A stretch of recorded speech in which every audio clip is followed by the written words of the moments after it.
A look outside the Beltway at Pittsburgh. The president said he's looking out for residents of the former steel town in pulling out of the Paris climate deal. International leaders, business executives, and people around the world are still reacting to President Trump's decision this week. In a few minutes, we'll talk with former Vice President Al Gore, a leading advocate on climate change.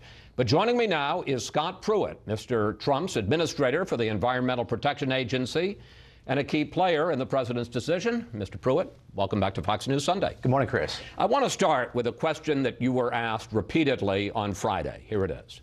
Yes or no, does the president believe that climate change is real and a threat to the United States? Does the president believe today that climate change is a hoax? What's interesting about all the discussions we had through the last several weeks have been focused on one singular issue. Is Paris good or not for this country? Let me get this straight. You and the president spent weeks discussing whether he should pull out of the Paris climate deal, and you never discussed climate change? It was about the merits and demerits of the deal, Chris. But so part of that's that is absolutely the climate focus. That's change. absolutely the focus. Look, when you look at what this country has achieved since the late 1990s, 2000 time frame, we've seen an 18% reduction in our CO2 footprint from 2000 to 2014. We're at pre-1994 levels. You know, what's interesting about all this criticism from the left, the environmental left, is if you go back to the time that the Paris deal was cut, those same groups, in fact, James Hansen, former national scientist, called it a fake and a fraud.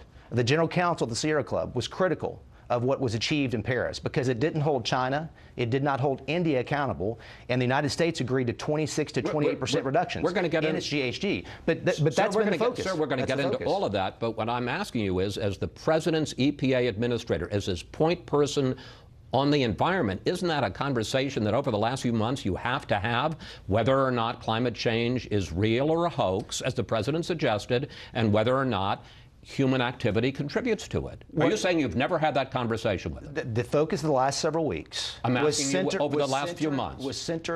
on the merits and demerits of the Paris Agreement. Have you ever had a conversation on climate change? The president said actually back during the campaign that climate change occurs. I said during my confirmation process that climate change is occurring, that human activity contributes to it. He's also said it was a hoax. Well, Chris, the point here, and to your question, this is something over the last several weeks. The president has received much information about the impact on jobs and also the impact on the environment. You know, we have nothing to be apologetic about as a country with respect to what we've done in reducing our CO2 footprint. I don't want to beat a dead horse here, but you're not going to tell me whether or not the president believes climate change is a hoax and whether or not human activity. It's a simple question. The president has indicated that climate changes. It's always changing. I've indicated the same. Well, that's just saying what's important, Chris, here, what's important is what the president did on Thursday was put America first and say to the United States and say to the world that we're going to remain engaged, but we're also going to make sure that as we remain engaged, we put America's interests first. As you pointed out, the president justified pulling out of the Paris deal largely on economic terms. Here he is. The American family will suffer the consequences in the form of lost jobs and a very diminished quality of life.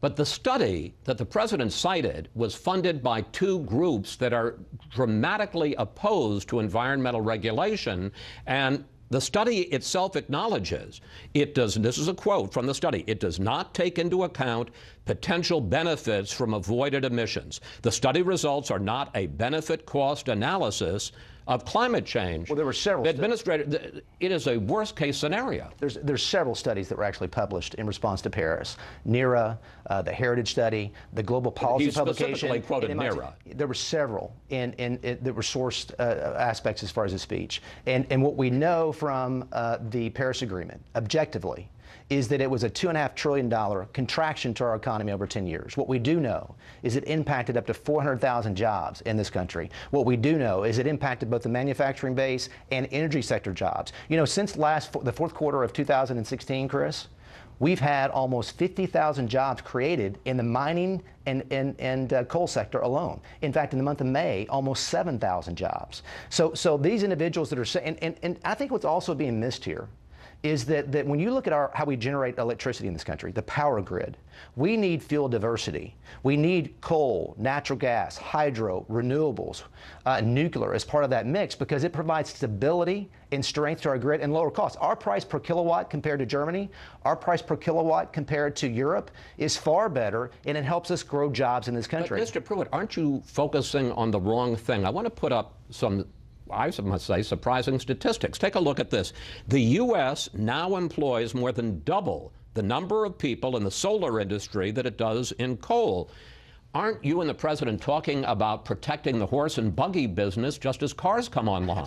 Absolutely not, because as I just indicated, we need coal, we need solid hydrocarbons stored on site at utility companies across this country to address something, a tax on our grid, a tax on infrastructure. If we have peak demand needs, you want a diversity of fuels that generate electricity. It is bad business. It is bad business for a country to limit the president talks about protecting the people of Pittsburgh. The mayor of Pittsburgh said, we're not a steel town anymore. We're a green town. And in fact, he rejected what the president said. And the mayor of Pittsburgh, the city he specifically cited, said, we're going to comply with the Paris Climate Accord. This president has said we truly need an all-of-the-above approach. We should not penalize sectors of our economy, Chris.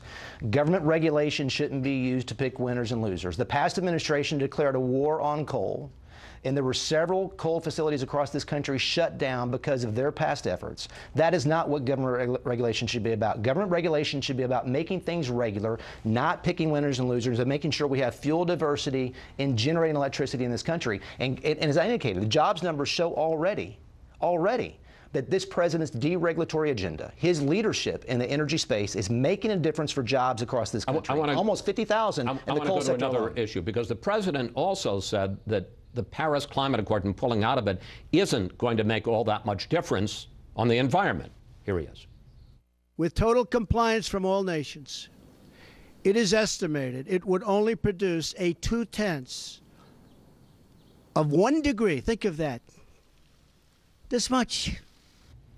But the people behind the MIT study, that study that he just cited, say that he took a number from 2014 before the targets for the Paris Accord were even reached. And the co-founder of the program said this about the White House. They found a number that made the point they want to make. It's kind of a debate trick. The people behind the study the president cited say, look, Paris isn't going to solve everything. It isn't going to solve global warming, but it makes an important contribution. What short memories these folks have. What short memories they have. James Hansen, former NASA scientist, the father of climate change, he's been called Paris a fake and a fraud because of the very things the president cited. 0.2 of 1. There are other studies. The Global Policy publication came out criticizing. Are you going to speak to what the MIT author said? It's very fishy to me that the MIT updated their study or their results after we started citing it. No one's questioned the methodology. Well, nobody's questioned the findings. In fact, you didn't cite their study after Paris. You cited their study before Paris in 2014. And what's interesting, Chris, is during the time before Paris, this country reduced their CO2 footprint by over 18% from 2000 to 2014. What does that demonstrate?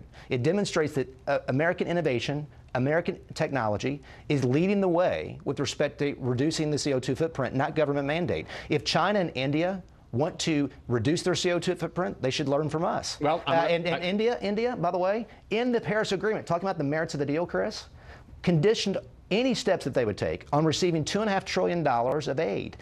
China agreed to take no steps until the year 2030. But wait. They're the largest polluters in the world. Let me pick up on that because you've taken me exactly where I wanted to go. Well, because the president, yes, this is working together. The president had one more big complaint about Paris, and he said that it treats the U.S. unfairly. China will be allowed to build hundreds of additional coal plants. So we can't build the plants, but they can, according to this agreement. India will be allowed to double its coal production by 2020. But here again, sir, the reality is different. It's very different from what the president said. China has canceled plans for more than 100 coal plants and promises 20% of its energy consumption will be green by 2030. India has pledged 40% of its energy will be renewable by 2030 and is set to pass Japan this year as the world's third largest market for solar power. So it may not mandate it in the Paris Agreement, but in fact, China and India are going green already. You know, what's interesting, one of the key words that was up on the screen was plants. China was actually building over 360 new coal generation facilities and had 800 planned, Chris. So maybe they've drawn back on the number that are planned, but they're burning coal, and they're going to continue to burn coal. Well, we're burning for coal. the foreseeable future. We've had a contraction with respect to our grid quite substantially. We used to be well above 40%. We're now down around 30%, if not less. So this country has front-loaded its cost. The rest of the world said, hey, we'll get to that later. They applauded when we joined Paris. The rest of the world applauded, not because of climate reductions, but because it put this country at an economic disadvantage. The Clean Power Plan alone represented almost $300 billion of compliance cost to our economy. So why wouldn't why wouldn't France and these other countries want us to stay in that kind of deal? It's a bad deal for this country. The president didn't say, by the way, that we weren't going to continue engagement. The president didn't. He said Paris represents a bad deal for this country. He also said we're going to renegotiate, and all of the leaders around the world, certainly in Europe, said forget it. Well, then he also said either a new deal or as part of the Paris Agreement. But we're already look, we're the United States, Chris. We don't lose our seat at the table. We joined a treaty in 1992 called the UNFCCC with respect to climate change. Right. And that is still there. We're going to remain engaged internationally, but we're going to make sure that as we make deals, that we put the interest of America first. This was applauded by small business. You know, it was interesting. The New York Times yesterday had an article of small business that applauded. I don't want you to filibuster so we can't get to Al Gore. We want to get to him too. And you've brought up a lot of legitimate points I'm going to ask him about. Mr. Pruitt, thank you for your time. Always good to talk with you, and thank you for answering our questions. Thanks, Chris. That's what it's all about.